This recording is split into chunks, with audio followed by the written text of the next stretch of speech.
Everyone, welcome back to our channel tuition classes. So आप लोगों की बोर्ड्स की तैयारी आई होप अच्छी चल रही है। सो आपकी क्लास 10th की बुक का हम आज ज्योग्राफी का चैप्टर 2 इस वीडियो में पढ़ेंगे। तो स्टार्ट करते हैं अपने चैप्टर के साथ। तो शुरू करते हैं हम अपने पीडीएफ के साथ। तो दिस इज चैप्टर 2 जिसका हम जैसा हमने डिस्कस किया अभी, forest and wildlife resources. Forest क्या हो गया आपके जंगल, एंड वाइल्ड लाइफ रिसोर्सेज। तो वाइल्ड लाइफ जो रिसोर्सेज होते हैं, मतलब वाइल्ड लाइफ मतलब जंगली रिसोर्सेज होते हैं, उनके बारे में इस चैप्टर में बेसिकली बताया। ज्यादा बड़ा चैप्टर नहीं है, मुश्किल से आधा घंटा इसमें लगेगा और ये कंप्लीट हो जाएगा। सो डोंट वरी, हो जाएगा जल्दी। तो स्टार्ट करते हैं इसको। नारक, my lord, you are the creator of music और the world of legends. O नारक, my lord, let me dedicate myself to you. Let me gather your music from the springs and the river, mountains, forest, in insect and the animals. Let me gather your music from the sweet breeze and offer it for you. And let now be एक ये दिया गया आपको यहाँ पे starting में, नारक मतलब कोई एक इंसान है जो नारक जो वो है इंसान कोई, उनको बोल रहा है "हे मेरे भगवान, you the creator of music, आप म्यूजिक के creator on the world of legends. O नारक माय लॉर्ड, मेरे भगवान, let me dedicate myself to, मैं आपको आपके लिए समर्पण करना चाहता हूँ। Let me gather your music from the springs, मैं आप जो आपकी म्यूजिक स्प्रिंग्स से, रिवर से, माउंटेन से, सबसे गैदर करके, इंसेक्ट्स एनिमल्स से सबके। Let me gather your music from the sweet breeze and offer it to you, मैं आपके लिए म्यूजिक इकट्ठी करके स्वीट और ब्रीज से आपको ऑफर करता हूँ। ये आपका लेप्चा फॉक्स सॉन्ग है, ठीक है। आगे बढ़ते हैं फिर। We share this planet with millions of the other living beings, starting from microorganisms and bacteria. ये planet पर बहुत सारे millions of living beings हैं।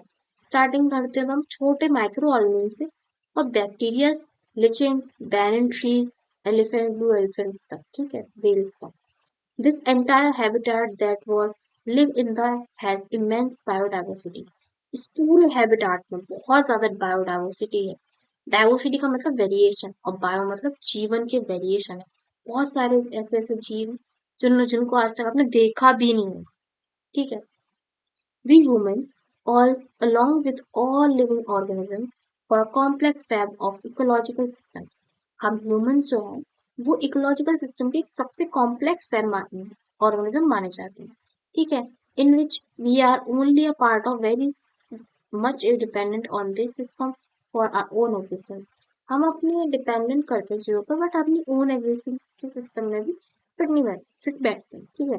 For example plants, animals and micro organism, जैसे कि पेड़ पौधे, एनिमल्स और micro organism recreate the quality of their air we breathe, the water we drink, and the soil that produce our food without which we cannot survive. Forests play a key role in the ecological system. Forest एक बहुत ज्यादा ecological system का कई role play करता है, as they are also a primary producer on which we all are living beings depend. एक primary producer है, primary मतलब एग्रीकल्चर, मतलब पेड़ पौधों से रिलेटेड सोर्स है, हम लोग को प्रोड्यूस करता है, जो लिविंग बीइंग को डिपेंड, जिस पर हम लोग बहुत ज्यादा डिपेंड करते हैं, ठीक है। उसके ऊपर बताया कि हम लोग रिक्रिएट करते हैं, पानी जो हम पी रहे हैं, हवा जो हम सांस ले रहे हैं, इन सबको हम रिक्रिएट करते हैं, फूड जो हम खा रहे हैं, which we can not survive, जो कि सर्वाइव करने इनफ, जिसके लिए इनफ नहीं है मतलब। तो फॉरेस्ट जो है बहुत बड़ा की रोल प्ले करता है इसके अंदर। उसके बाद हम पढ़ते हैं next, flora and fauna in India. Flora, if you look around, flora मतलब क्या होता है? फ्लोरा मतलब पेड़ पौधे, फौना मतलब एनिमल्स, ओके। तो फ्लोरा एंड फौना की हम इंडिया में बात करते हैं। फ्लोरा मतलब, सुन लीजिए ध्यान से एक बार, फ्लोरा का मतलब क्या है यहाँ पे और फौना का मतलब क्या है। तो जो आपका फ्लोरा है, इसका मतलब है प्लांट्स, ठीक है। और जो आपका फौना, इसका मतलब है एनिमल्स, एनिमल्स, और आप कह सकते हो स्पीशीज, ठीक है। तो ये हो गया इसके मतलब। अब आप इसको स्क्रीनशॉट भी ले सकते हो और याद कर लो, छोटी सी बात है कि फ्लोरा मतलब प्लांट्स होता है और फौना मतलब एनिमल्स होता है। ठीक है, आप रिलेट कर लोगे फिर, जल्दी जल्दी समझ में आ जाएगा आपको। ठीक है, तो हम आगे बढ़ते हैं। If you look around, you will be able to find there are some animals and plants which are unique in your area. In fact, India is one of the world's richest countries in terms of its vast array of biological diversity. This is possibly twice or thrice the number yet to be discovered. You have already studied in detail about the extent and variety of forests and wildlife resources in India. You may have realized the importance of these resources in our daily life. These diverse flora and fauna are so well integrated in our daily life that we take these for granted. But lately they are under great stress, mainly due to insensitive to our environment. तो इसमें आपको क्या बताया गया है? If you look around, you will be able to find some animal and plants. बहुत अलग अलग तरीके से एनिमल्स यूनिक होते हैं अपने अपने एरियाज में। इंडिया एक बहुत ज्यादा रिचेस्ट कंट्री है बायोडाइवर्सिटी एरा। इंडिया के अंदर इतनी सारी बायोडाइवर्सिटीज है जो हमें, जिसका नंबर ट्वाइस और थ्राइस अभी भी, मतलब दो गुना तीन गुना तो अभी डिस्कवर्ड भी नहीं हुआ है। ठीक है, you have yet to be discovered, मतलब दो गुना से तीन गुना ही डिस्कवर्ड हो पाया। You have already studied in details about the extension of variety of forest and wild life. बहुत सारे टाइप्स के फॉरेस्ट वाइल्ड लाइफ सेंचुरीज भी हैं और वाइल्ड लाइफ रिसोर्सेज भी हैं। You may have realise the importance of this sources in our daily life. और आप रियलाइज करोगे कि ये सोर्सेज बहुत ज्यादा जरूरी है हमारी लाइफ में। These diverse flora and fauna are also well integrated in our daily life. Flora और फौना भी बहुत जरूरी है हमारी लाइफ के लिए, but lately they are under great stress mainly due to insensitivity to our environment. Environment में कुछ इनसेंसिटिविटी होने की वजह से थोड़ा हमारे लिए स्ट्रेस का बात हो जाती है। ओके, तो find out stories prevalent in your religion which are about harmonious relationship between human being and nature. ये क्वेश्चन आपको एक एक्टिविटी दी है, इसमें क्या आपको ये क्वेश्चन का आंसर करना है। तो आप इस क्वेश्चन को पढ़ो अच्छे से। इसमें जो वर्ड्स आपको डिफिकल्ट लग रहे हैं, ये वर्ड आपको डिफिकल्ट लग रहा होगा पक्का, और इसका वर्ड का मीनिंग मैं आपको नहीं बताऊंगी, आप खुद सर्च करोगे। आपको भी क्रेविंग होनी चाहिए ना यार कि एक वर्ड का मीनिंग क्या हो रहा है, ये वर्ड लिखा है इतना अजीब से, इसका मीनिंग क्या है। क्रेविंग होनी चाहिए आपको भी, तभी पढ़ने में मजा आता है। तो ये आप वर्ड खुद सर्च करोगे, इस क्वेश्चन का आंसर आप मुझे कमेंट बॉक्स में दोगे। ठीक है, और फिर मैं रिप्लाई करके आपको बताऊंगी कि वो करेक्ट है या नहीं, और नहीं भी होगा तो मैं करेक्ट करके बताऊंगी आपको। Okay, conservation of forest and wildlife in India. Conservation in the background of rapid decline in wildlife population and forestry has become essential. Conservation in background, background में कंजर्वेशन है, बहुत तेजी से डिक्लाइन हो रहा है वाइल्ड लाइफ पॉपुलेशन में, और फॉरेस्ट्री भी बहुत ज्यादा एसेंशियल है इसके लिए। But why do we need to be conserve forest and wildlife? पर हर चीज जरूरत पड़ गई कंजर्व करने की फॉरेस्ट और वाइल्ड लाइफ को, क्यों? तो बहुत सारे हैं ना, उनको कंजर्व ही क्या, वो तो हमारा पार्ट है ना, हमारे अर्थ का पार्ट है, तो क्यों उन्हें कंजर्व करने की जरूरत पड़ गई? Conservation preserve the ecological biodiversity and our ecological diversity and our life support system। हमारी लाइफ सपोर्ट सिस्टम के लिए इन सबको कंजर्व करना बहुत जरूरी है, वाटर एयर एंड सॉइल, इन तीनों को। It also preserve the genetic diversity, also preserve करता है genetic diversity of plants and animals for better growth of species and breedings. तो नई नई स्पीशीज की ग्रोथ के लिए और ब्रीडिंग के लिए बहुत ज्यादा इंपॉर्टेंट है। ठीक है, for example in agriculture we are still dependent on traditional crop varieties। अभी भी हम बहुत ज्यादा पुराने क्रॉप्स पर डिपेंड करते हैं। Fisheries are too heavy dependent on maintenance of aquatic biodiversity. मछली पकड़ना है, क्या कहते हैं, बहुत ज्यादा डिपेंडेंट मेंटेनेंस का काम है, जो कि एक्वेटिक बायोडाइवर्सिटी का पार्ट होता है। In the 1960s and 1970s, conservationists demand a national wildlife protection program। Conservationist जो थे कुछ 1960s 70s में एक वाइल्ड लाइफ प्रोटेक्शन प्रोग्राम उन्होंने डिमांड किया। The Indian wild life protection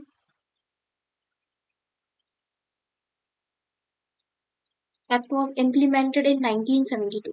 कब इम्प्लीमेंट हुआ? याद कर लेना बच्चों, इसको आ जाता है कभी कभी मल्टीपल चॉइस में, और आपका बोर्ड्स का है तो आप अच्छे से करो। ठीक है, ये आपका एक्ट वाज इम्प्लीमेंटेड इन 1972।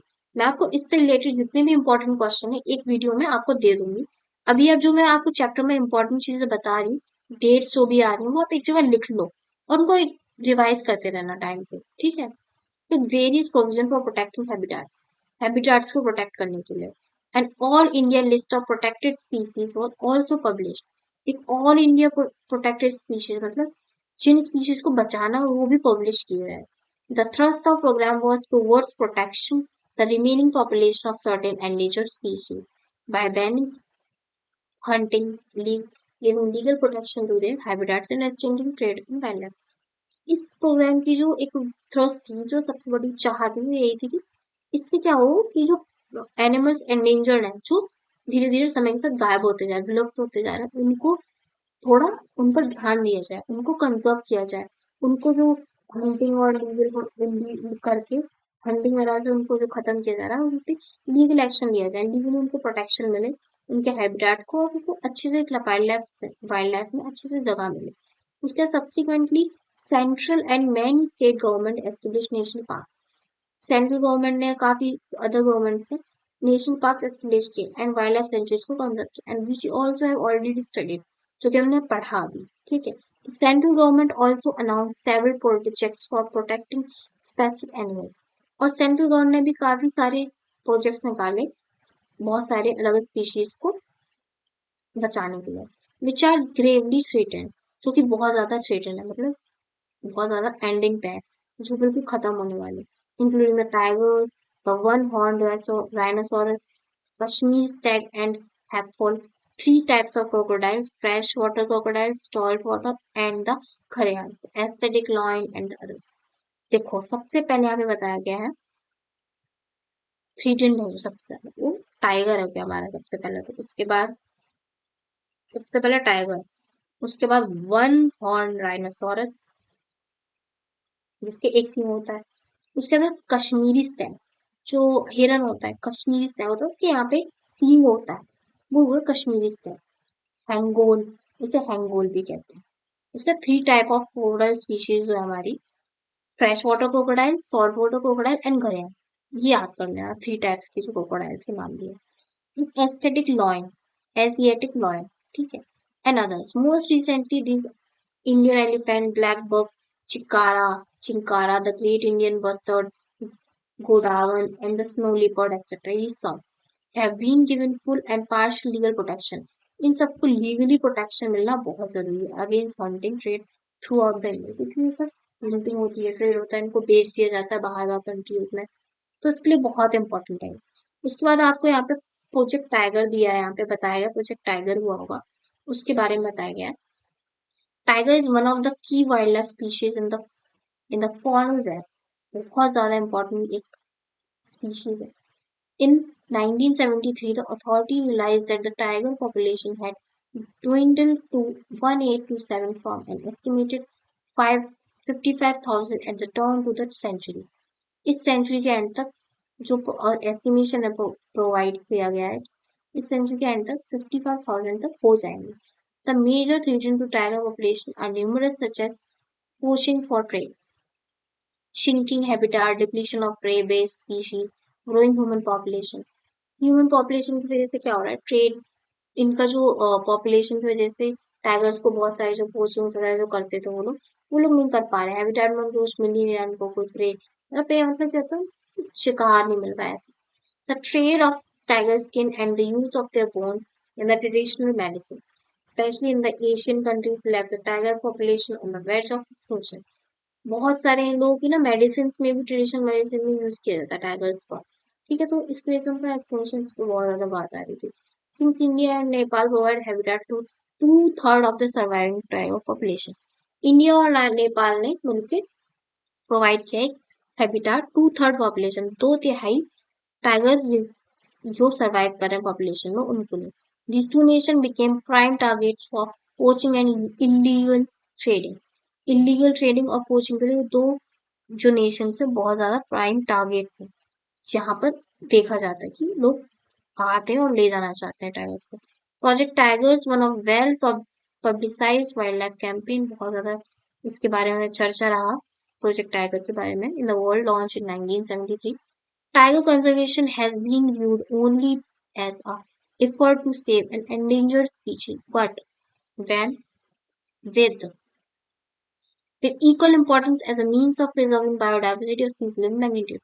लेकिन इनको प्रिजर्व करने के लिए कुछ बायोडाइवर्सिटीज और बनाई गई और एक मेन्यू सेट कर दिया कि यहाँ ये लोग सेफ रहेंगे। कोबाल नेशनल पार्क उत्तराखंड में, Sundarbans national park in west Bengal, Bandhavgarh national park in Madhya Pradesh, Sariska Wildlife Sanctuary in Rajasthan, Manas Tiger Reserves in Assam, and Peria Tiger Reserve in Kerala are some of the tiger reserves of India. ठीक है, तो उसके बाद बताया गया, the conservation project are now focusing on the biodiversity rather than a few of its components. और biodiversity पे ज्यादा ध्यान दिया जा रहा है instead of components. There are now more intensive search for different conservation measures. और भी कंजर्व करने के लिए लोगों को मेजर्स निकाले जा रहे हैं ताकि हम लोग अपने जो इतने टाइम से हमारे जो स्पीशीज हमारे साथ थी वो आगे तक भी रहें, कंजर्व रहें, लोग उनका गलत तरीके से यूज ना करें, उनमें भी जाना है। और ऐसी स्पीशीज हमारे साथ रह रही हैं और प्रेजेंटली वो हमारे साथ जिंदा है ना, वही बहुत बड़ी बात है। ठीक है ना, तो उनको हमको प्रिजर्व करना ही पड़ेगा। Increasingly, even insect are beginning to find a place in conservation planning. क्योंकि इंसेक्ट को भी मुझे लगता है स्टार्टिंग में कंजर्वेशन प्लानिंग का देखना चाहिए। In the notification under Wildlife Acts of 1980 and the 1986, several hundred butterflies, moths, beetles, and dragonfly have been added to the list of protected species. Protected species के अंदर मैंने जैसा बोला कि इंसेक्ट को भी मतलब प्लान कर रहे हैं कि उनको भी एक कंजर्वेशन प्लानिंग के अंदर रखा गया है। उसी के साथ बटरफ्लाई, ड्रैगन फ्लाई, इन सबको भी एक कंजर्वेशन स्पीशीज के अंदर रखा गया है। देखो, जो बड़े एनिमल्स होते हैं उन्हें सब देखते हैं, वो नजरों के सामने आते हैं, तो उन पर लोगों का ज्यादा ध्यान जाता है, वो गायब हो रहे हैं, लोगों को दिख रहा है। लेकिन बटरफ्लाईज, ड्रैगन फ्लाईज, छोटे छोटे इंसेक्ट्स, इनको भी प्रिजर्व करना भी तो एक ड्यूटी है जो भी इन्वायरमेंट के लिए जरूरी है। कि जितने भी एनिमल्स प्रेजेंट है हमारे environment में, वो कहीं ना कहीं इन्वायरमेंट के लिए जरूरी है और पार्ट है इन्वायरमेंट का, हमारे नेचर का पार्ट है। तो उन सबको भी तो ध्यान देना चाहिए, उन पे हम उन लोगों पे हमको। तो ड्रैगन फ्लाई को हम देख नहीं सकते, ये धीरे धीरे खत्म होते जा रहे हैं, दिखने को ही नहीं मिलते हैं, तो इन सबको भी इस लिस्ट में डाला जाए। In 1991, for the first time, plants were also added to the list, starting with six species. 1991 में फर्स्ट टाइम प्लांट्स को भी डाला गया, जिसमें कि लिस्ट में स्टार्टिंग 6 स्पीशीज के साथ की गई उनके। उसके बाद आपको एक एक्टिविटी दी है, collect more information on wild life sanctuaries and national park, Indian cities and location on the map. तो अब आपका एक काम है कि ये एक्टिविटी है, आप एक, मैं भी आपको एक्टिविटी दे दूँ, ये तो आप करोगे। आप जिस स्टेट से हो, आपकी स्टेट में कितने वाइल्ड लाइफ सेंचुरीज हैं, उनको आप कमेंट बॉक्स में बताओगे, अपनी स्टेट का नाम बताओगे और उसके नीचे आप फिर अपनी एक एक करके जितनी वाइल्ड लाइफ सेंचुरीज हैं आपकी स्टेट में, आप मुझे बताओ कितनी। ओके, आप ये सर्च करोगे और मुझे बताओगे। Types and distribution of forest and wildlife resources. Even if we want to conserve our vast forest and wildlife sanctuary, it is rather difficult to manage, control and regulate them. हम conserve तो कर रहे हैं अपने vast forest को, ध्यान दे रहे हैं वाइल्ड लाइफ सेंचुरी, बट उससे ज्यादा मुश्किल है उनको मैनेज करना, कंट्रोल करना और उनको रेगुलेट करना। इन इंडिया में much of its forest wildlife resources are either owned or managed by the government. Government देखता है ज्यादातर इंडिया में ये सब कुछ, द फॉरेस्ट डिपार्टमेंट और द अदर गवर्नमेंट डिपार्टमेंट, हर हर फॉरेस्ट डिपार्टमेंट देखता है फॉरेस्ट को। ठीक है, these are classified in the following categories. इनको कुछ कैटेगरीज में डिवाइड किया गया है फॉरेस्ट को, 3 टाइप्स में डिवाइड किया mainly, reserve forest, protected forest और अनक्लास्ड फॉरेस्ट। ठीक है, तो रिजर्व फॉरेस्ट में कौन से फॉरेस्ट आते हैं? More than half of the total forest land had been declared reserve forest. ज्यादा से ज्यादा जो फॉरेस्ट की लैंड है वो रिजर्व कर दी गई है फॉरेस्ट के लिए, वो हो गया हमारे रिजर्व फॉरेस्ट में आ जाते हैं। Reserve forest are regarded as most valuable as far as the conservation of forest and wildlife resources are concern. सबसे ज्यादा मोस्ट वैल्यूएबल होते हैं रिजर्व फॉरेस्ट हमारे, जिनमें की वाइल्ड लाइफ रिसोर्सेज के कंसर्न के लिए उनको कंजर्व किया जाता है। उसके प्रोटेक्टेड फॉरेस्ट आ जाते हैं almost 1/3 of the total forest area. 1/3 मतलब समझ रहे हो, एक हिस्सा पूरा फॉरेस्ट एरिया का प्रोटेक्टेड फॉरेस्ट में आ जाता है, as declared by the forest department के द्वारा ही डिक्लेयर्ड है। This sorry this forest land are protected from any further depletion. और आगे जाके इसमें प्रोटेक्शन आगे बढ़ेगा, डिप्लीशन नहीं आएगा। Unclassed forests, these are other forests and wastelands belongs to the both government and private individual and communities. इसके अंदर वो फॉरेस्ट आते हैं जो हमारे क्या कहते हैं वेटलैंड्स हैं, बिलोंगिंग्स हैं गवर्नमेंट्स की, प्राइवेट इंडिविजुअल्स की एंड कम्युनिटीज की, वो आ जाते हैं, ठीक है। उसके बाद reserve and protected forest are also refer to a permanent forest estates maintain by purpose to protect timber and other forest produce. Reserve और प्रोटेक्टेड फॉरेस्ट ये एक परमानेंट रेफरेंडम हो सकते हैं हमारे मेंटेन करने के लिए प्रोसीजर जो टिम्बर को और फॉरेस्ट प्रोड्यूसर को निकालने के लिए एंड फॉर प्रोटेक्टिव रीजंस, बहुत ज्यादा प्रोटेक्टिव रीजंस के कारण Madhya Pradesh has the largest area under permanent forest constituting 75% of its total forest area.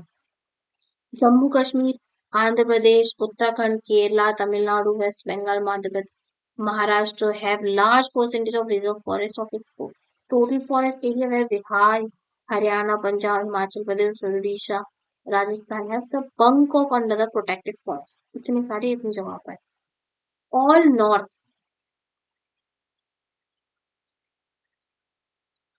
all north eastern state are and part of Gujarat had a very high percentage of forest as unclassed forest managed by local communities.